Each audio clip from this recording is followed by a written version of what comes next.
नमस्कार दोस्तों, हरियाणा सरकार की तरफ से बड़ी ब्रेकिंग न्यूज आ रही है। आज सुबह 10 अक्टूबर को हरियाणा सरकार ने 5 नई घोषणाएं की हैं, जिनका असर सीधा आप लोगों पर होने वाला है। क्या फायदे और क्या नुकसान है, इन घोषणाओं के जान लेते हैं पूरी डिटेल के साथ। आगे भी आप हरियाणा सरकार की हर घोषणा, फैसले, नियम, निर्देश, आदेश, योजना, सूचना और निर्णय की जानकारी रोजाना जानना चाहते हैं तो स्टेट नॉलेज टीवी हिंदी को सब्सक्राइब जरूर कर लीजिएगा। यह सबसे पहली और बड़ी खबर आई है आप सभी के लिए हरियाणा सरकार की तरफ से। हरियाणा में कॉमन कैडर के ग्रुप डी पदों की नामावली पर संशय खत्म हो गया है। हरियाणा सरकार ने निर्णय लिया है कि चपरासी कम चौकीदार, माली कम चौकीदार और माली कम स्वीपर जैसे संयोजित पदों को क्रमशः चपरासी और माली के समक्ष माना जाएगा। यह निर्णय कॉमन कैडर के तहत की जाने वाली पोस्टिंग पर लागू होगा। मुख्य सचिव अनुराग रस्तोगी द्वारा इस संबंध में लेटर भी जारी कर दिया गया है। यह निर्णय हरियाणा ग्रुप डी कर्मचारी भर्ती एवं सेवा शर्तें अधिनियम के अनुरूप है, जिसके तहत यह अधिनियम अन्य सभी सेवा नियमों पर वैधता रखता है। विज्ञापन संख्या 1/2023 के तहत नियुक्त हुए कई कर्मचारी पदनामों में असमानता के कारण अपने आवंटित विभागों में कार्यभार ग्रहण नहीं कर पा रहे थे। माली बनाम माली कम चौकीदार और चपरासी बनाम चपरासी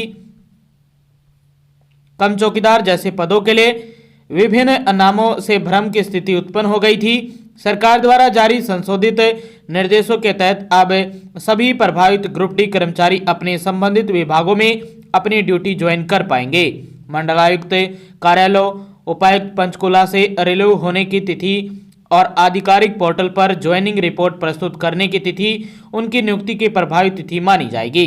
सरकार ने सभी प्रशासनिक सचिव और विभागाध्यक्षों को निर्देश दिए हैं कि इन निर्देशों को सभी संबंधित अधिकारियों तक तत्काल पहुंचाया जाए। यह सुनिश्चित करें कि इनका पालन पूरी गंभीरता और तत्परता से हो। इस संबंध में जारी निर्देशों को अत्यावश्यक श्रेणी में रखा गया है ताकि नवनियुक्त कर्मचारियों की तैनाती प्रक्रिया सुचारू रूप से पूरी हो सके। तो ये पहली और बड़ी खबर आई थी आप सभी के लिए ग्रुप डी कर्मचारियों को लेकर। दूसरी बड़ी खबर आई है आप सभी के लिए। यदि हरियाणा की रोडवेज बसों में आप यात्रा करते हैं तो आप सभी के लिए टिकट अब आसान हो जाएगी। रोडवेज बसों में जल्द यूपीआई से होगा भुगतान, यानी जो आप टिकट लेते हैं वो अपने मोबाइल से यूपीआई से पेमेंट कर सकते हैं। 15 अक्टूबर को एजेंसी देगी डेमो, काउंटरों के लिए करना होगा इंतजार। अगले 4 दिन में सभी मशीनें होंगी अपडेट। बता दें कि हरियाणा रोडवेज की बसों में जल्द ही सभी माध्यमों जैसे कि यूपीआई, स्मार्ट कार्ड और अन्य डिजिटल पेमेंट कर टिकट की राशि का भुगतान किया जा सकेगा। बसों के अंदर टिकट की राशि के भुगतान के लिए ई टिकटिंग मशीनों को अपडेट किया जा रहा है। हालांकि अभी बस स्टैंड पर बने काउंटरों पर यह सुविधा उपलब्ध नहीं होगी। राज्य परिवहन विभाग ने विभागीय मंत्री के आदेश पर यात्रियों की सुविधा के लिए डिजिटल पेमेंट की तैयारियां शुरू कर दी हैं। अगले 4 दिनों में सभी मशीनों को अपडेट कर दिया जाएगा। फिर 15 अक्टूबर को निजी एजेंसी विभागीय अधिकारियों के समक्ष डेमो प्रस्तुत करेगी। इस दौरान कोई बदलाव नहीं हुआ तो परिवहन विभाग के अधिकारी विभागीय मंत्री की सहमति के बाद बसों में यूपीआई से टिकट के लिए राशि का भुगतान शुरू करने की तिथि तय की जाएगी। साथ ही नकदी से टिकट राशि का भुगतान भी जारी रहेगा। हरियाणा रोडवेज की करीब 4100 बसें हैं और यात्रियों के लिए 4500 ई टिकटिंग मशीन है। संबंधित मशीन में अभी तक हैप्पी कार्ड और बुजुर्गों के लिए बनने वाले कार्ड का ही इस्तेमाल भुगतान का प्रावधान था। साथ ही अभी तक टिकट लेने के लिए नगद पैसे ही देने पड़ते थे। तो ये आप सभी के लिए बड़ी खबर आई है। अब डिजिटल पेमेंट होगी और यूपीआई के माध्यम से, स्मार्ट कार्ड के माध्यम से, एटीएम, क्रेडिट कार्ड और अन्य डिजिटल पेमेंट के माध्यम से आप टिकट की राशि का भुगतान कर पाएंगे। जल्दी ये पूरे हरियाणा में लागू हो जाएगा। पहले इसका डेमो लिया जाएगा, उसके बाद ये पूरे हरियाणा में लागू होगा। तो ये बहुत ही अच्छी अपडेट है सरकार की तरफ से। आसान हो जाएगा अब टिकट खरीदना। यदि आपके पास कैश नहीं है तो आप स्मार्ट कार्ड से, आप यूपीआई से, जो आप किसी भी थर्ड पार्टी ऐप के माध्यम से यूपीआई चलाते हैं उसमें आप पेमेंट कर पाएंगे, टिकट आसानी से ले पाएंगे यदि आपके पास कैश भी नहीं है तो ये दूसरी महत्वपूर्ण बड़ी खबर आई थी आप सभी के लिए। अब यात्रा और भी आसान होने वाली है और ये दूसरी महत्वपूर्ण बड़ी खबर थी। तीसरी महत्वपूर्ण बड़ी खबर आई है, आसवी के लिए हरियाणा प्रदेश की तहसीलें होंगी और भी मॉडर्न। बता दें कि कैफेटेरिया और तमाम आधुनिक सुविधाएं उपलब्ध कराई जाएंगी। हरियाणा के राजस्व एवं आपदा प्रबंधन मंत्री विपुल गोयल की अध्यक्षता में सचिवालय में मॉडर्न तहसील परियोजना को लेकर एक उच्च स्तरीय बैठक हुई है। बैठक में विभाग के वरिष्ठ अधिकारियों सहित विभिन्न हितधारक उपस्थित रहे। इस परियोजना का उद्देश्य तहसील कार्यालय को डिजिटल और आधुनिक तकनीकी से सुसज्जित कर जन सेवाओं को पारदर्शी, त्वरित और सुगम बनाना है। बैठक में विपुल गोयल ने कहा कि मुख्यमंत्री नायब सिंह सैनी के नेतृत्व में हरियाणा सरकार विकसित हरियाणा 2047 के विजन के तहत प्रशासनिक सुधारों को प्राथमिकता से लागू कर रही है। इसी कड़ी में मॉडर्न तहसील परियोजना के अंतर्गत तहसील कार्यालयों में कैफेटेरिया और तमाम आधुनिक सुविधाएं उपलब्ध कराई जाएंगी। इसके बाद नगरपालिका कर्मचारियों के साथ बैठक में कई मांगों पर भी सहमति बन गई है। निकाय मंत्री विपुल गोयल ने पूर्व में मांगों के पात्र 15 दिनों में जारी करने का भरोसा दिया है। उन्होंने कहा कि 19 नवंबर के बाद पुनः पालिका कर्मचारियों और फायर के कर्मचारियों की मांगों पर विस्तृत बैठक की जाएगी। निकाय मंत्री विपुल गोयल ने कहा कि सरकार द्वारा सीवर मैन और सफाई कर्मचारियों की पक्की भर्ती करने के लिए भी बनाई गई कमेटी में जिला उपायुक्तों के स्थान पर नगर निगम आयुक्त और पालिका परिषदों के जिला आयुक्त को अध्यक्ष नियुक्त कर भर्ती प्रक्रिया जल्द शुरू करने का पत्र 15 दिन में जारी किया जाएगा। इसके अतिरिक्त बेलदार, माली, ट्यूबवेल हेल्पर सहित अन्य ग्रुप डी के कर्मचारियों को तेल साबुन देने, पालिका परिषद और निगमों में शामिल हुए गांव के सफाई कर्मचारियों और ट्यूबवेल ऑपरेटर को ड्यूटी पर लेने सहित अन्य मांगों पर बैठकों में चर्चा की गई है। तो ये बड़ी खबर थी आप सभी के लिए। इससे पहले हरियाणा में रजिस्ट्रियां भी तहसीलों में ऑनलाइन हो गई है, पेपरलेस हो गई है। आप घर बैठे ऑनलाइन आवेदन कर सकते हैं, अपॉइंटमेंट ले सकते हैं।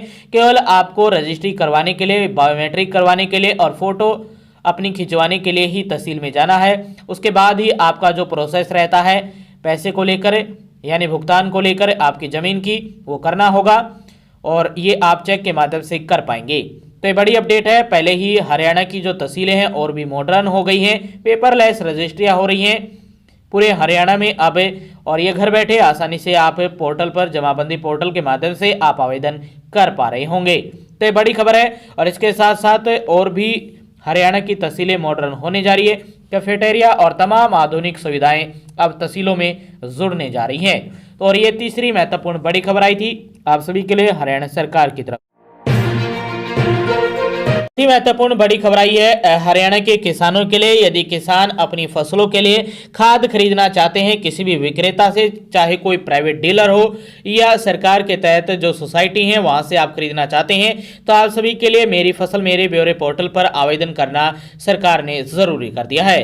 पहले क्या था कि आप अपने आधार कार्ड देकर OTP के माध्यम से या बायोमेट्रिक के माध्यम से आप अपना खाद खरीद सकते थे। अब लेकिन ऐसा नहीं होगा। मेरी फसल मेरे ब्यौरे पोर्टल पर आपको आवेदन करना होगा। जो भी आवेदन कर पाएगा यानी जिसका आवेदन होगा वही उसी के नाम से खाद मिलेगा।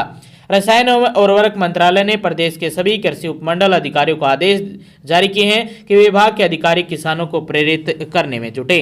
बता दें कि सरकार ने किसानों को समय पर पारदर्शी तरीके से खाद उपलब्ध कराने के लिए बड़ा कदम उठाया है।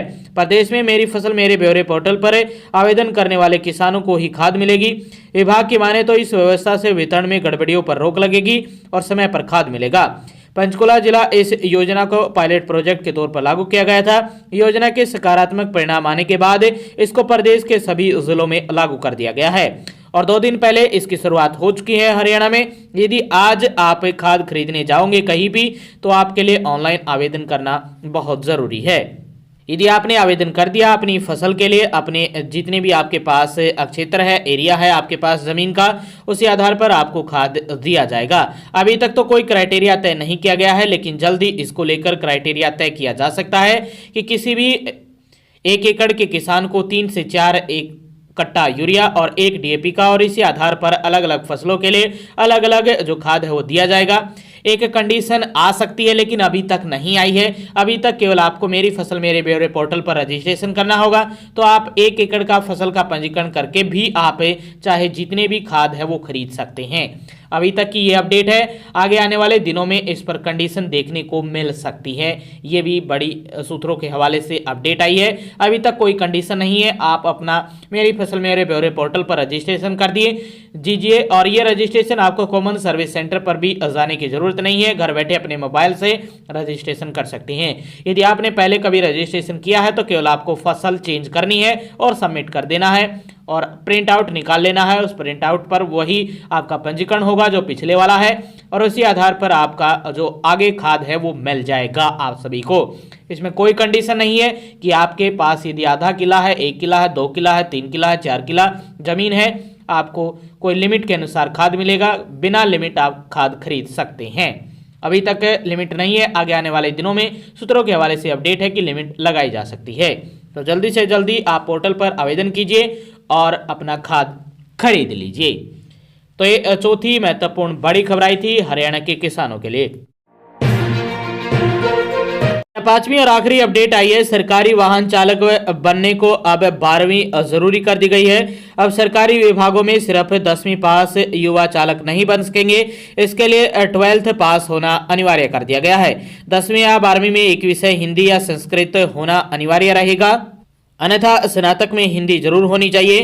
प्रदेश सरकार ने 12 साल पुराने हरियाणा अर्थ तथा सांख्यिकी विश्लेषण विभाग ग्रुप सी सेवा नियमों में बदलाव कर दिया गया है। योजना विभाग के अतिरिक्त मुख्य सचिव अनुराग रस्तोगी ने आदेश भी जारी कर दिया गया है। पदोन्नति और प्रतिनियुक्ति या स्थानांतरण ट्रांसफर के मामलों में भी 10वीं 12वीं में संस्कृत और हिंदी या फिर स्नातक ग्रेजुएशन में हिंदी होना अनिवार्य कर दिया गया है। तो ये पांचवी अपडेट आई थी आप सभी के लिए। आगे भी आप हरियाणा सरकार की हर घोषणा, फैसले, नियम, निर्देश, आदेश, योजना, सूचना और निर्णय की जानकारी रोजाना जानना चाहते हैं या हरियाणा की छोटी खबर हो या बड़ी खबर, हर खबर सबसे पहले जानने के लिए हरियाणा के हर डिपार्टमेंट, विभाग, बोर्ड, कॉर्पोरेशन, निगम की लेटेस्ट अपडेट के लिए स्टेट नॉलेज टीवी हिंदी को सब्सक्राइब जरूर कर लीजिएगा।